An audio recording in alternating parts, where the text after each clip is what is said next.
Yo, what is up guys? It's the Goblin and welcome back to another Call of Duty Black Ops 4 tips and tricks video. And what I'm going to be doing in today's video is a little bit of a different format that I'll explain to you guys, but I think it really will be beneficial at helping you guys improve at this game. And I'm basically going to be analyzing one of my gameplays. So I got this gameplay last night, like late last night. I was absolutely grinding the game and I will be again tonight because of course it's double XP just for this weekend. So you should capitalize, get as many prestiges or levels, whatever you want out of it while you can. But what I'm going to do is basically on my Fortnite channel, and I have another YouTube channel which is a Fortnite channel. It's called The Goblin on YouTube, and on that channel over there I do Call of Duty over here, I do Fortnite over there, but I do a little series where I take my gameplays and in the post commentary I analyze them and talk what I was thinking in the moment and stuff like that, and people seem to love it, so I thought why not bring it to Call of Duty, and that's something that we're going to do. Also, let me know in the comment section down below what you guys are struggling with or any questions you guys have about this game, because I'm going to be going through them, and if there's some really good ones, answering those in a future tips and tricks video. So that's basically how it's going to work. If you guys could drop a like on this thing, let's go for 2,000 likes. I think you guys really will enjoy this format, and this gameplay is amazing for you guys. So let's go for 2,000 likes. Smack that like button. Subscribe if you guys are new. This is the first video of the night. I will have another video out super late probably, as you guys may catch that one tonight or in the morning, and let's get right into it. So I started off this game with the ICR just because I needed one more ICR headshot to get to 100, and then my plan was to go with the Vapor. So you guys can see the Vapor here, and my plan on this map, I believe this map is called Militia, and I absolutely love this map because if you can get your streaks, and like I talk about with this game, it's all about getting your streaks and letting them work, but on a map like this where there's basically only like 2 or 3 buildings around the whole map, and people are outside for the most part. I think all of the spawns, but the majority of the spawns are outside. You want to get kill streaks. So right here what I'm doing is I'm basically playing this side, and as the enemies are pushing to B, I'm going to try to pick them off. Now I'm trying to move around a little bit so they don't know exactly where I am and can get me for revenge kills. I also do have the suppressor on this Vapor, which is kind of helpful, and that's basically what I'm doing. You can see this, I'm just maneuvering around and catching any of the enemies who are spawning C and going to B. Now I play domination mostly, and the reason why is because that's what I'm most familiar with. I know the spawns, I know the routes. It's important to play games that you're familiar with and modes that you're familiar with. So I'm just right up here, I'm using acoustic sensor, and these are basically free kills. Now the first streak that I got was the Sniper's Nest. Now the reason why I was rocking the Sniper's Nest is just because I'm going through the prestiges, I wasn't high enough level to have the Thresher. Now the Sniper's Nest and the Attack Chopper are not very good together unless that's all you have, because you can only call in one at a time, and you can see that right here. I cannot call in my Attack Chopper. Now at this moment when I'm 75 points off of Strike Team, which is I think the best streak in the game, it's either Strike Team or Gunship. I love Strike Team because you can run around and get kills with your gun while also using it. That's basically what happens there. I challenge a gunfight, I realize I'm losing, I try to run away from the fight, but it looked like he shot me around the corner. I mean, maybe that's latency and lag that comes with an online game, but it's all good because once I've already cashed in on all 3 of those streaks, I feel confident enough to let those streaks go ham in their spawn, and while they're distracted with those kill streaks, either dealing with them, getting killed by them, whatever, we take over map control, and I myself hop on B flag for the cap. It is important that you can use objectives as sort of bait in domination, but when you don't have B flag, you need to try to get map control and then sort of capture it, because you want to always have 2 flags in domination. Just makes it a lot easier. Right there, I just lose a gunfight. That's gonna happen. Call of Duty gunfights are, you can't do much about it but challenge a gunfight or run away. So that's basically what it is. With the Strike Team here, now you can either rally the Strike Team or send the Strike Team. I like to do that when I'm up in their spawn. I'll rally them or I'll send them, and you basically point ahead, and the Strike Team will rush up with that and start to do work. So I go 32-4 in the first round, which was okay. The second round is where I really pop off. You guys should stick with it and see the score I get. But you guys can see here,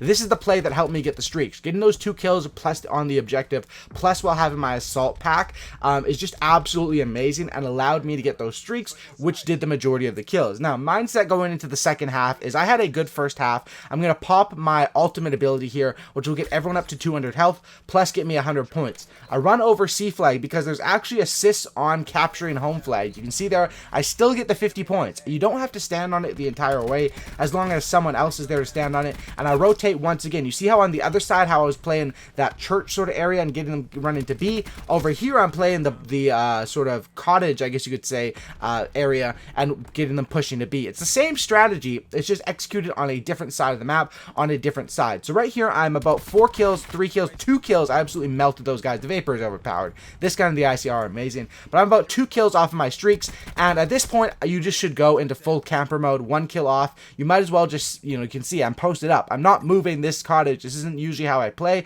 but that's how you should play. And I'm retreating here. When I realize I'm 1 kill off of streaks, once you get that first streak, that can spiral into your other streaks and maybe even into repeating. So that's what I'm doing right here. Get that guy weak.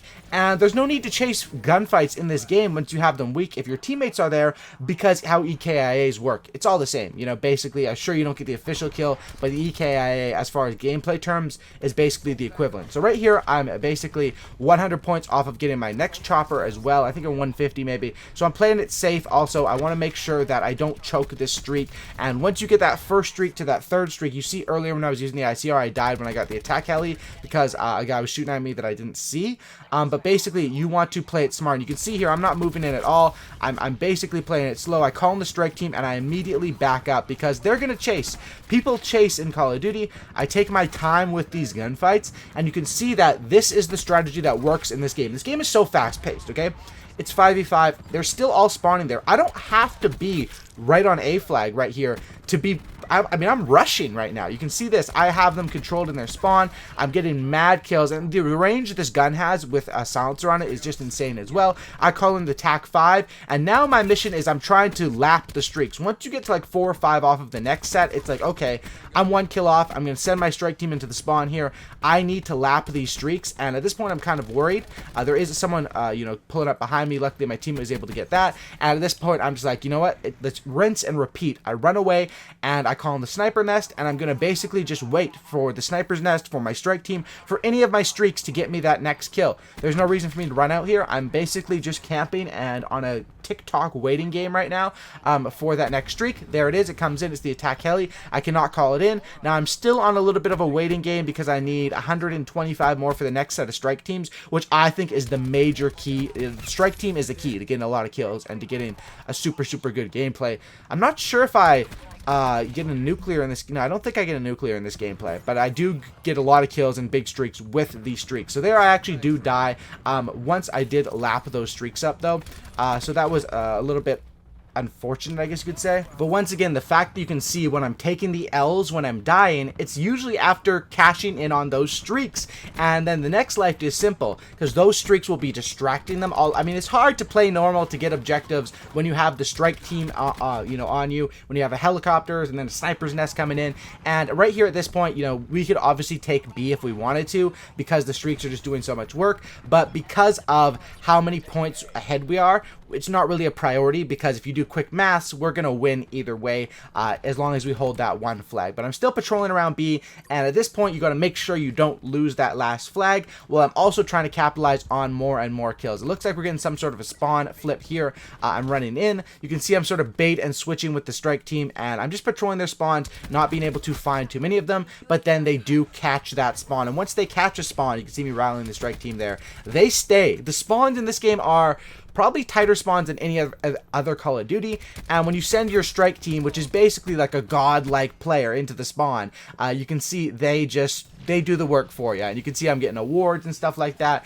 And at this point of the game, the lobby, I think, was kind of dead. I mean, players were backing out. I was getting a lot of kills with kill streaks. You can't really expect everyone to stay in. And you can see those gunfights that I lose. A lot of the gunfights that I'm losing are just at weird angles, 50-50 gunfights where we're both looking at each other. You can see for the majority of the game, I'm shooting people in the side or the back and playing it smart on the outskirts of the map, playing it sort of non-confrontational, or when I am getting confrontations, because you want to get confrontations, but where they're not looking at you. And that's basically how I play it, and that's how I was able to end this game with a score of 81-8, which was really good.